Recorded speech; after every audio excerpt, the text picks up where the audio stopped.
पुण्यातल्या सिंहगड रोड परिसरामध्ये 4 दिवसांपूर्वी पूरस्थिती निर्माण होऊन अनेक घरांमध्ये मोठ्या प्रमाणावर पाणी शिरलं होतं। या घटनेला महापालिका जबाबदार असल्याच्या चर्चा देखील रंगल्या। आता मात्र पुणे महानगरपालिका ॲक्शन मोडवर आल्याचं पाहायला मिळतंय।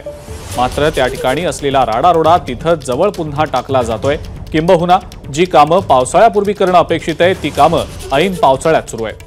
प्रशासनाला आलेली जाग म्हणजे उशिरा सुचलेलं शहाणपण आहे अशी टीका सामाजिक कार्यकर्ते विवेक वेलणकर यांनी केलेली आहे। त्यांच्याशी आणि पुणे महानगरपालिकेचे वरिष्ठ अधिकारी माधव जगताप यांच्याशी संवाद साधलाय आमचे प्रतिनिधी मिकी घई यांनी। पुण्यामध्ये गेल्या आठवड्यात झालेल्या मुसळधार पावसानंतर खडकवासला धरणातून मोठ्या प्रमाणात पाण्याचा विसर्ग हा मुठा नदीत करण्यात आला आणि याच नदीचा पाणी अनेक लोकांच्या घरात गेलं। पूरजन्य परिस्थिती त्या ठिकाणी निर्माण झाली। थेट नदीमध्ये ज्या पद्धतीने राडारोडा टाकला जातो यामुळे नदीचं जे पात्र आहे ते हळूहळू कमी होताना दिसतंय। आता महानगरपालिकेला कुठेतरी जाग आली आहे आणि महानगरपालिकेने हा राडारोडा काढायला सुरुवात केली आहे। माधव जगताप जी, सर हे आपण कारवाई करतोय नेमकं कशासाठी करतोय आणि याच्याने काय फायदा होणार आहे? बेसिकली राडारोडा जो टाकला जातो तो संबंधित जो प्लॉट ओनर असतो त्याचा प्लॉट वाढवण्यासाठी तो राडारोडा या ठिकाणी टाकला गेल्याचं निदर्शनास येत आहे। तो राडारोडा टाकल्याबाबत देखील कारवाई ही यापूर्वी नोटीस इश्यू करण्यात आलेल्या आहेत आणि त्याच्यावर कारवाई। सर जेव्हा टाकलं जातं तेव्हा महानगरपालिका कारवाई करत नाही का? मग ह्याचा तपास करावा लागेल, चौकशी करावी लागेल। सर काय आरोप?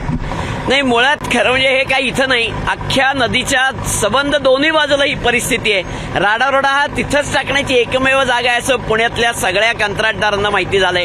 कारण ती एकच जागा अशी आहे की जिथनं राडारोडा टाकल्याचे पुरावे निघून जातात, पुढे वाहून जातात आणि आता जे उजनी धरण गाळाने भरण्याचे कंप्लेंट येत आहेत त्याचाच एक परिपाक आहे। सर आता ही कारवाई करताय याच्यामध्ये तुम्ही काय कारवाई करणार आहात? याचा खरंच फायदा होईल असं वाटतंय का? निश्चितपणे फायदा होईल। आमचं डे नाईट कारवाई या ठिकाणी सुरू राहणार आहे आणि त्यांच्या फौजदारी गुन्हा दाखल केला जाईल।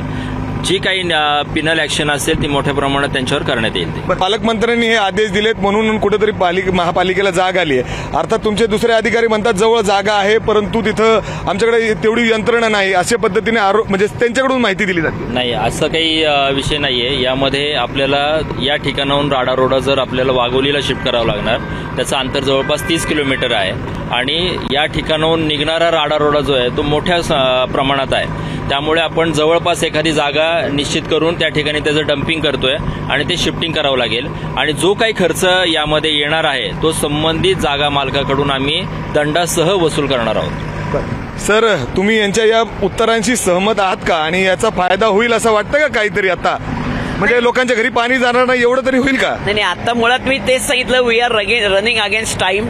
त्यामुळे यांना हे सगळं करायला वेळच मुळात मिळेल का आणि कितपत मिळेल याबद्दल मला साशंकता आहे। आणि तसं झालं नाही तर याच्या पुढच्या 2 महिन्यात अख्खं पुणे नदीच्या आजूबाजूला 1 किलोमीटरच्या परिसरात बसलेलं हे बॉम्बच्या तोंडावर बसले एवढं लक्षात घ्यायला पाहिजे। कॅमेरामॅन विजय राऊत सर, मी मिकी घई, एबीपी माझा, पुणे।